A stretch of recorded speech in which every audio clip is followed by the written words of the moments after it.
el Consejo Nacional Electoral convoca a un proceso electoral integral que comprende elecciones para diputados y diputadas a la Asamblea Nacional, fecha, día 27, mes abril del año 2025.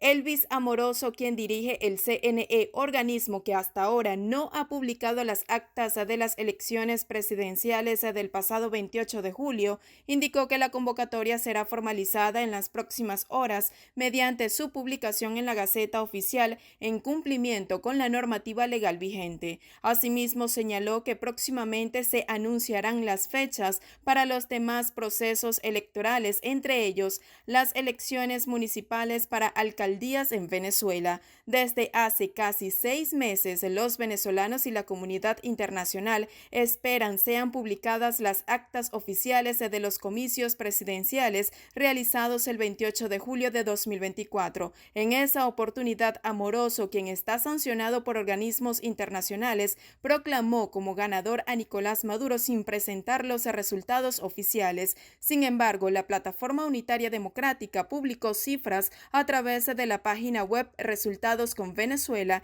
indicando que Edmundo González obtuvo el 67% de los votos frente al 30% alcanzado por Maduro.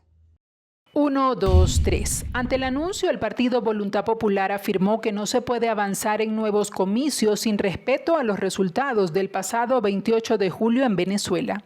Por medio de un comunicado, Voluntad Popular enfatizó que a su juicio, hasta que no se reconozca el triunfo de la oposición venezolana en la elección del pasado 28 de julio, no se puede pensar en nuevos procesos. En este sentido, desde la tolda aseguraron que no pasarán la página ni avalarán el proceso convocado por el Consejo Nacional Electoral para el próximo 27 de abril por considerarlo como fraudulento. Largas filas desde tempranas horas de la mañana se pudieron ver a las afueras de la Embajada de Estados Unidos en Bogotá, a donde acudieron decenas de personas con la esperanza de obtener respuestas sobre sus trámites de visado, luego de que el Departamento de Estado del país norteamericano suspendiera ese servicio como parte de las represalias por la negativa de Colombia a recibir 2 vuelos de deportación de migrantes. La sección consular notificó el domingo por correo electrónico a quienes tenían cita este lunes sobre la cancelación del servicio, pero muchas personas fueron hasta la embajada con la esperanza de ser atendidos tras el acuerdo de última hora anunciado el domingo por los 2 gobiernos o al menos de obtener una nueva fecha. Tal es el caso de Andrea Vélez. Vine por mi entrevista de la visa. Llevamos ya en un proceso de 2 años esperando la visa. Hace como 8 días tuve mi cita de toma de huellas. Pues resulta que la tuve que tomar como nueva porque cuando me la sacaron estaba muy pequeña. Entonces me tocó renovarla como nueva. Y pues sí, yo esperando acá como 3 horas, no sé cuánto llevo acá. Solo me dieron esta carta. Vélez exhibió el documento en el que le notificaron sobre la cancelación y cuestionó cómo fue tratada esta crisis por parte del gobierno colombiano. Solo informa de la cita cancelada, como un correo que también nos mandaron que no tiene nada más, solo diciendo que cancelaron la cita, no dan más información. Fuimos a preguntar, tampoco nos pueden responder preguntas porque no tienen atención hoy, dijeron.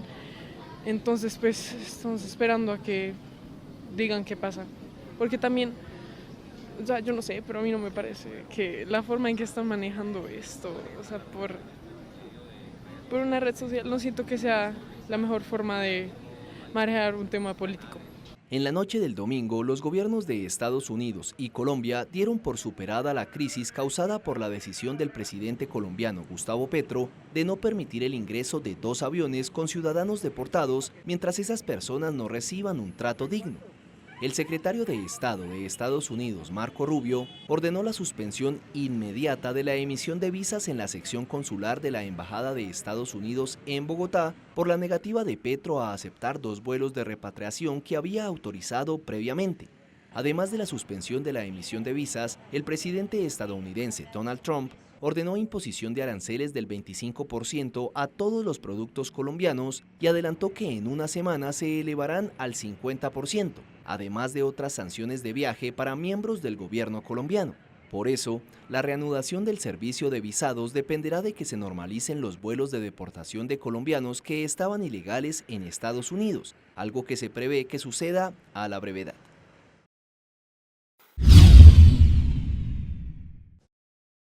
Pero creo yo que ya se acabaron los tiempos o el momento de solo condenar. Uno tiene que actuar, y tiene que actuar de manera fuerte, asimismo como las personas que amenazan a la democracia actúan. Primero, después de un informe del CIES, declarar al Tren de Aragua como grupo terrorista. Segundo, en el caso de que existan sanciones contra el régimen dictatorial de Nicolás Maduro, el Ecuador está dispuesto a vender hasta 250.000 barriles de petróleo diarios a las naciones que hoy en día compran el petróleo de Venezuela. De esa manera, se para el financiamiento de un régimen dictatorial.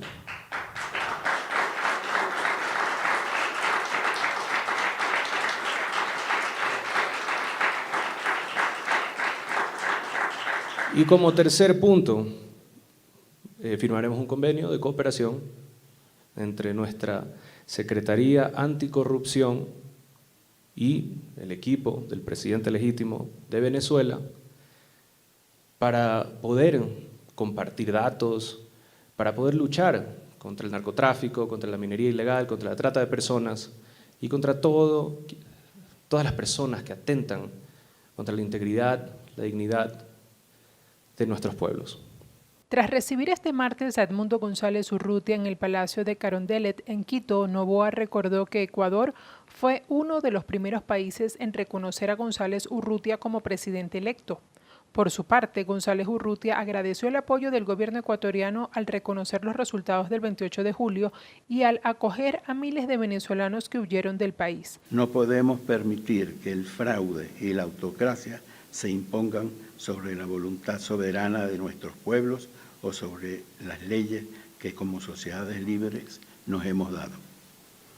El pueblo de Venezuela habló con determinación el pasado 28 de julio y ese mandato será honrado y defendido con la convicción y los medios necesarios para restituir la democracia en nuestro país. Sabemos que esta ardua tarea contamos con el respaldo decidido del pueblo y del gobierno del Ecuador y estoy seguro que pronto, muy pronto, podremos recibirlos en Caracas como huéspedes de un gobierno legítimo, democrático y plenamente comprometido con los valores que compartimos. La comunidad venezolana se concentró en la plaza frente al Palacio Presidencial para recibir a González Urrutia y manifestar su respaldo. En una rueda de prensa celebrada en la ciudad de Caracas, esposas, madres y familiares de presos políticos en Venezuela indicaron que en muchos casos desconocen el estado de salud y condiciones de sus seres queridos. Esta situación de aislamiento prolongado y de tortura es un crimen de lesa humanidad. Nos han querido someter a esta situación y en pleno siglo XXI la única comunicación que nosotros tenemos con nuestros familiares es un papel con cosas que ellos escriben donde colocan lo que necesitan. Hoy mi esposo es sometido a tortura psicológica, siendo parte de un aislamiento prolongado desde el día 1 de su detención. Nadie de su familia lo ha visto, muchísimo menos le han permitido o le han autorizado el derecho a la defensa privada. Han violado todos sus derechos desde el día 1. Asimismo, cuestionaron el llamado a elecciones regionales pautadas para el próximo 27 de abril, mientras existan presos políticos. Planificando unas elecciones cuando se está cometiendo un grave delito en el helicoide, en todos los centros de tortura de este país, en todos los centros de detención. Ya es hora de que esta tolda que hoy dice que tenemos que ir a elecciones se pare al frente de este problema, que sean serios, porque quienes están ahí también son políticos que se reunían con ellos. Las reglas Mandela establecen en su artículo 43 la prohibición del aislamiento indefinido y prolongado por más de 15 días consecutivos. Asimismo, prohíben que las sanciones disciplinarias equivalgan a tortura o tratos crueles, inhumanos o degradantes. Cumpliendo los compromisos adquiridos por el gobierno nacional, ya se encuentran en Colombia 201 connacionales deportados desde Estados Unidos. Estas personas fueron deportadas por estar en condición migratoria irregular. Es importante señalar que no tienen ningún pendiente con la justicia, ni en Colombia ni en los Estados Unidos. No son criminales. Esta información ha sido verificada y corroborada por las autoridades competentes, siguiendo los protocolos establecidos para los vuelos de deportación. Y esto se hace tal como lo establece la Declaración Universal de los Derechos Humanos y organismos como la Organización Internacional de las Migraciones, OIM, porque ser migrante no es un delito. Por ello, hemos insistido en que su regreso a Colombia debe realizarse en condiciones dignas, respetando plenamente sus derechos. Este martes se realizó una reunión de alto nivel en Washington entre el ministro de Relaciones Exteriores, Luis Gilberto Murillo, el embajador de Colombia en los Estados Unidos, Daniel García Peña, y el enviado especial del Gobierno de los Estados Unidos para América Latina, Mauricio Claver Carone, para afianzar los acuerdos alcanzados tras el impasse diplomático del pasado domingo y avanzar en su implementación. Además, la Cancillería informó que como parte de la implementación de los acuerdos, esta semana se espera la normalización de los servicios en el Consulado de Estados Unidos en Bogotá.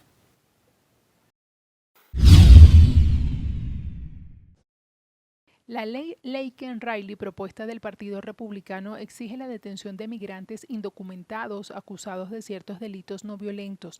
El Senado aprobó el proyecto de ley a principios de la semana pasada y la Cámara de Representantes hizo lo mismo el miércoles, aprobando la ley con 263 votos a favor y 156 en contra.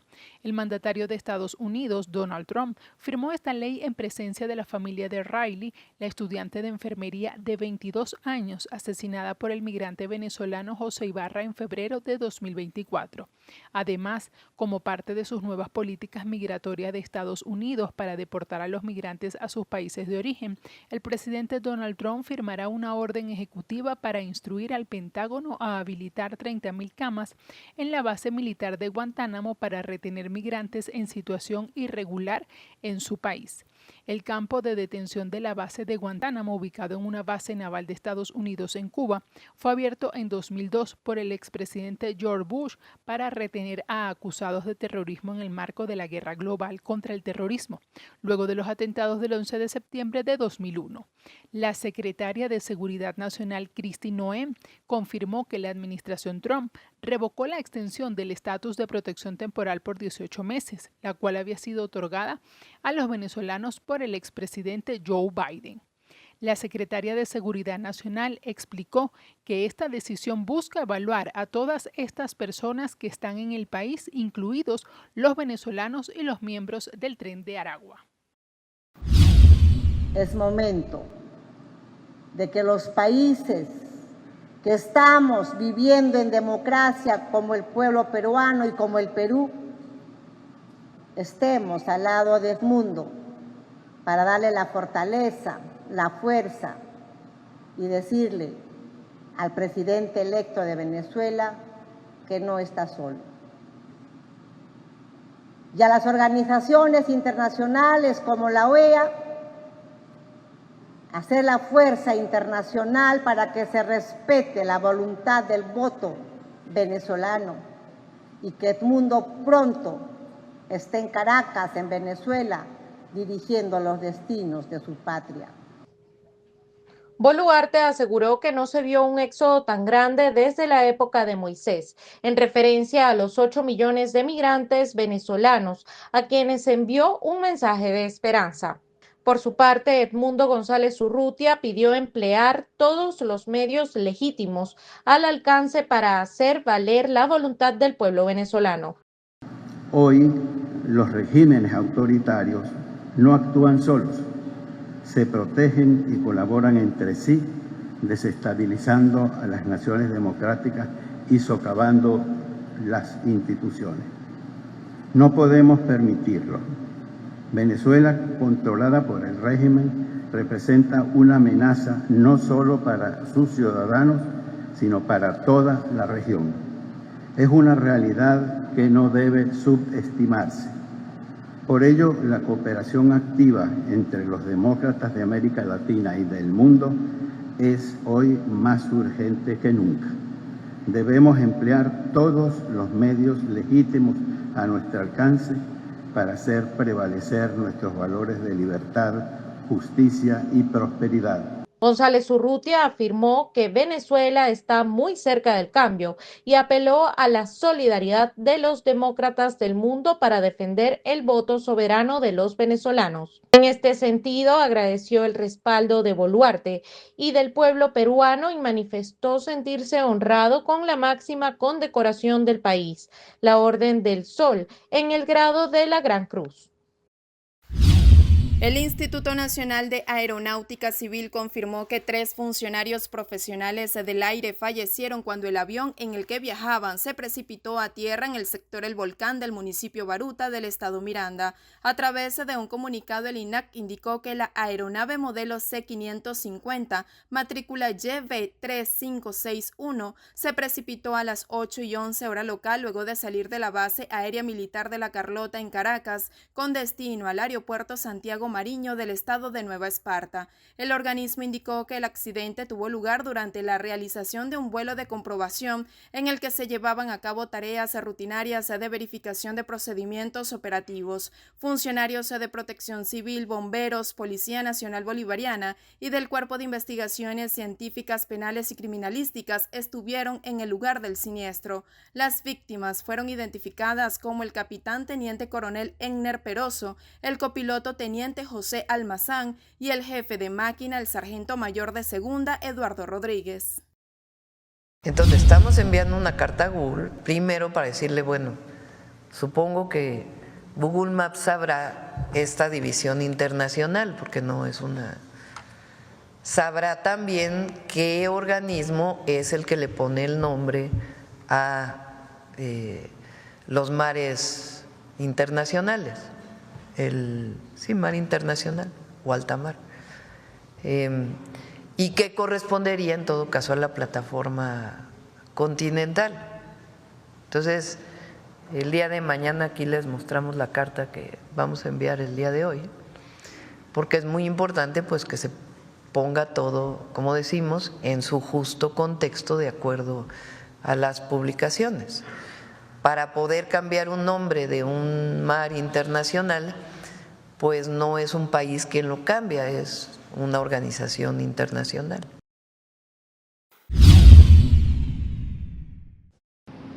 El presidente de los Estados Unidos, Donald Trump, se dirigió a los medios de comunicación durante esta jornada pidiendo un minuto de silencio y hablando específicamente acerca de lo que él asegura podrían ser las posibilidades de que se dieron errores, no solamente en la torre de control, pero posiblemente por parte de los pilotos del helicóptero militar Black Hawk, donde iban 3 soldados. Durante esta jornada hay cuestionamientos acerca de la altura en la que estaba volando. Esto lo dijo el secretario de Defensa, Pete Hegseth, quien estuvo presente durante esta conferencia de prensa en la cual el presidente estadounidense fue claro de que todavía no existe ningún tipo de razón específica y que la investigación avanza. Esto después de haber sugerido en horas de la noche por medio de una publicación en redes sociales que esta había sido una situación que se podría haber evitado sin entregar detalles adicionales de lo que sabía en torno a este incidente aéreo, el más serio desde el año 2009 cuando se registró el último choque aéreo de un avión comercial. De acuerdo a las autoridades, por lo menos 27 cuerpos han sido recuperados de las aguas congeladas del río Potomac y no se espera que haya sobrevivientes. 67 personas, 3 miembros del ejército que volaban en el helicóptero, así como 60 pasajeros y 4 miembros de la tripulación en esta aeronave de la aerolínea American Airlines. También durante esta jornada el presidente anunció quién estará a cargo de la FAA, mientras el secretario de Transporte indicó que estarían lanzando una investigación conjunta, parte de lo que llevará a dar más respuestas de qué fue lo que sucedió en este incidente. Informó Celia Mendoza, de La Voz de América, desde la Casa Blanca. Por medio de un comunicado, la organización destacó que la mayoría de los connacionales son gente de bien que por décadas ha trabajado arduamente. En este sentido, explicó que respeta las decisiones del gobierno estadounidense contra organizaciones criminales como el Tren de Aragua y comprende la necesidad de garantizar la seguridad y el orden en ese país. Sin embargo, consideró importante que se preserve el TPS o se adopte un mecanismo alterno para la integridad de los venezolanos. Además, señaló que están ubicados a trabajar con la administración del presidente Trump en aras de encontrar una solución favorable para todas las partes. Recientemente, el gobierno de Trump anunció la revocación de la extensión del TPS para los venezolanos, que había sido aprobada por la administración anterior de Joe Biden y afecta a unos 600,000 migrantes. Esta medida ha generado preocupación entre la comunidad venezolana en Estados Unidos, ya que muchos temen ser deportados y regresar a una situación de inseguridad y crisis en su país de origen. La comunidad venezolana y diversas organizaciones han instado al gobierno estadounidense a reconsiderar esta decisión o a buscar mecanismos alternativos que protejan a los venezolanos que han huido de la persecución política y la crisis humanitaria en su país. En el caso de personas migrantes que no tienen la nacionalidad mexicana, el Instituto Nacional de Migración pues abre distintas posibilidades. La mayoría de ellos quieren ser repatriados a sus países. Entonces, en ese caso, les facilitamos el transporte para que puedan llegar principalmente a Centroamérica. Llegaban también antes, eso es importante. No es que por primera vez estén llegando personas de otra nacionalidad, sino esto es algo que ya ocurría en nuestro país. Del 20 al 26 de enero se han repatriado un total de 5.282 personas, o han llegado a nuestro país 5.282 personas, de ellos 4.083 son mexicanos. El 27 de enero fueron 527, de las cuales 355 mexicanos, y el 28 435 personas. La Cancillería informó que el gobierno estadounidense restablecerá desde este viernes 31 de enero la atención consular en su embajada en Bogotá y el otorgamiento de visas. En un comunicado destacó el trabajo mutuo por el mantenimiento de los canales diplomáticos entre ambos estados que son socios estratégicos. La atención había sido suspendida desde el pasado lunes luego de que el presidente Gustavo Petro desautorizara el ingreso al país de 2 aviones enviados por Estados Unidos con migrantes deportados, situación que generó preocupación entre los colombianos porque sus citas fueron suspendidas. La reanudación de los servicios había sido condicionada por el gobierno de Donald Trump a la aceptación por parte de Colombia de los vuelos que transportan a connacionales deportados de ese país, de los cuales los 4 primeros llegaron entre el martes y el miércoles. 3 de esos vuelos fueron en aviones de la Fuerza Aeroespacial Colombiana enviados a Estados Unidos a buscar a los deportados, quienes llegaron al país sin esposas, mientras que el 4º fue un avión estadounidense.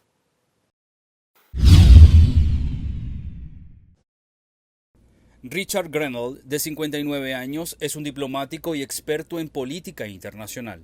Fue embajador de los Estados Unidos en Alemania, director de Inteligencia Nacional de Estados Unidos, enviado especial del presidente para las negociaciones de paz en Serbia y Kosovo. Cuando Trump tomó posesión, Grenell escribió en su cuenta de X que la diplomacia está de vuelta. En ese sentido afirmó que había hablado con varios oficiales de Venezuela ese día 20 de enero y que empezaría reuniones porque hablar es una táctica.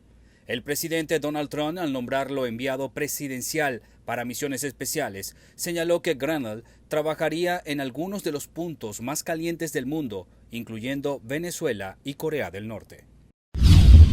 El enviado especial del presidente de Estados Unidos, Donald Trump, fue recibido esta tarde en el Palacio de Miraflores por Nicolás Maduro, quien, según el ministro de Comunicación venezolano Freddy Ñáñez, planteó una agenda cero con el gobierno norteamericano. Como se recordará, el 20 de diciembre de 2023, el gobierno de Estados Unidos confirmó que se había materializado el canje de 34 presos a cambio de la puesta en libertad de Ale Saab, hombre de confianza de Nicolás Maduro. Desde la ciudad de Bogotá, la Fundación Juntos se Puede y la Universidad Sergio Arboleda efectuaron el foro Migración Venezolana y su impacto en Colombia. La directora de División de las Américas de Human Rights Watch indicó que a través de la organización han logrado visibilizar el incremento de la diáspora venezolana y las vicisitudes que le ha tocado atravesar por la situación política que tiene Venezuela. A lo largo de 2023 tuvimos en el Darién el pico más alto de cruce de migrantes, con 500.000 migrantes cruzando por el Darién, el 70% de ellos venezolanos. Durante 2024 hubo una ligera reducción, 300.000 personas cruzaron el Darién, pero es en todo caso el segundo año de mayor número de migrantes cruzando por esta peligrosísima selva. Allí hemos documentado graves violaciones a derechos humanos como violencia sexual, homicidio. La principal causa de la migración venezolana es la existencia de una dictadura que viola los derechos humanos de su población. Estas son personas que han salido no por deseo, no por ganas de viajar, porque no tenían ninguna otra oportunidad y porque están huyendo de la persecución y del hambre. La directora de la Fundación Juntos se Puede aseguró que en el año 2024 cerraron con más de 11.000 personas atendidas. De estas, el 75% son mujeres jefas de hogar. El 2025 se asevera como un año complejo, como un año difícil por las medidas de la administración de Donald Trump, pero también por el gobierno colombiano que hoy decide no abrir políticas de regularización por tratar de cuidar a Nicolás Maduro y que el mundo no siga repitiendo una y otra vez que hay un desplazamiento forzado y una huida masiva de Venezuela por la crisis humanitaria compleja que hay. Desde la Fundación Juntos se Puede vamos a seguir trabajando, pero también incentivamos al ecosistema a que entendamos, es difícil la decisión que se está tomando desde el gobierno de Donald Trump, pero como organización entendemos que tiene que haber una revisión de cómo se invierten esos recursos para hacerlos más eficaces y para que esos recursos realmente no se queden en la burocracia, sino en la integración efectiva de la migración y en la solución de la causa estructural, que es la salida de la dictadura de Venezuela. La primera exigencia es la deportación de criminales venezolanos, en particular miembros del Tren de Aragua, que deben ser aceptados por Venezuela sin condiciones. Y la segunda, la liberación inmediata de rehenes estadounidenses detenidos en el país sudamericano. Quiero plantear precisamente que esto no es una negociación. Esto es trasladar un mensaje sobre 2 puntos y mensaje inequívoco sobre 2 puntos. 1. Los criminales venezolanos de las gangas del Tren de Aragua y otros que tienen que ser deportados, Venezuela los tiene que aceptar. Es su responsabilidad, como es la responsabilidad de cada país del mundo. Eso no es negociable. Es su responsabilidad y tiene que aceptarlos. 2. Los rehenes norteamericanos actualmente en Venezuela tienen que ser inmediatamente soltados y regresados a los Estados Unidos. Y si no se cumplen esos 2 requisitos, obviamente, como ha dicho el propio presidente Trump públicamente, habrán consecuencias del gobierno de los Estados Unidos. Aquí no hay negociación sobre temas de petróleo, etcétera, etcétera. El presidente Trump también ha dejado muy claramente de que a los Estados Unidos no le hace falta el petróleo de Venezuela. Como en su primer término, el mandato y la prioridad del presidente Trump es que no solamente los Estados Unidos sea independiente en cuestiones energéticas, pero ser exportador. En ese sentido, como fuimos en el primer término. Así que no hay ningún tipo de balance ahí o ningún tipo de espacio. No hay quid pro quos, no hay negociaciones. Son básicamente 2 puntos muy importantes presentados por el presidente sobre la responsabilidad de Venezuela de aceptar y regresar a estos criminales de las gangas Tren de Aragua y de soltar a los rehenes norteamericanos. En la llamada, como más de 250 periodistas de América Latina, se dieron detalles de la gira que emprende esta semana el nuevo secretario de Estado por América Latina, donde el tema de Venezuela será prioridad. Obviamente el tema de Venezuela es un tema en que los 5 países, bueno, diría los 6, vemos conjuntamente y lo vemos sin diferencia. Creo que los 5 países, Panamá, Costa Rica, Guatemala, El Salvador, República Dominicana, han sido 5 grandes aliados, obviamente, en condenar las elecciones robadas en Venezuela por Nicolás Maduro y obviamente el mantener y francamente reforzar ese trabajo conjunto será un gran tema de conversación entre el secretario Rubio y obviamente los 5 presidentes, pero es un tema obviamente en el cual todos están muy aliados. En medio de esta presión diplomática sobre Venezuela, el secretario de Estado, Marco Rubio, ha emprendido una gira por 5 países de la región con un enfoque en seguridad, migración y comercio. Visitarán Panamá para atender el tema migratorio, sobre todo relacionado a la crisis en el Darién, entre otros temas relevantes. En Panamá, obviamente, el secretario de Estado Rubio se va a reunir con el presidente Mulino, también con las autoridades del canal. Obviamente, el tema del canal va a ser un tema que se va a discutir. Se va a discutir porque, francamente, el presidente Trump ha recalcado correctamente las preocupaciones de los Estados Unidos. Desde la toma, el traslado del canal en 1999 a Panamá, hemos visto una creciente influencia china y desde el reconocimiento de China por el presidente Varela en el 2018, se ha visto dentro de la zona del canal y toda la logística, desde puertos, comunicaciones y otra infraestructura, una gran presencia y control chino. El secretario Marco Rubio también visitará El Salvador, Costa Rica, Guatemala y Santo Domingo para fortalecer la cooperación en la lucha contra el narcotráfico y atender los flujos migratorios en la región. El secretario se reunirá con el presidente Bukele. Francamente, el presidente Bukele es el presidente más consecuente en la región en estos momentos, por eso la primera llamada a un líder de la región la semana pasada fue el presidente Bukele. Pensemos que hace 10 años San Salvador era la capital de asesinatos del mundo y hoy en día es la ciudad más segura del mundo. Esos temas de seguridad que son de tan gran importancia, obviamente han convertido al presidente Bukele en un líder regional. Hemos visto que le han hecho visitas de Estado. Todos los líderes le piden visitas de Estado, hizo en Buenos Aires, hizo en San José, porque se ha convertido, ¿no?, en ese factor relevante de seguridad. Y para nosotros un gran aliado en los temas de migración, en la conversación con el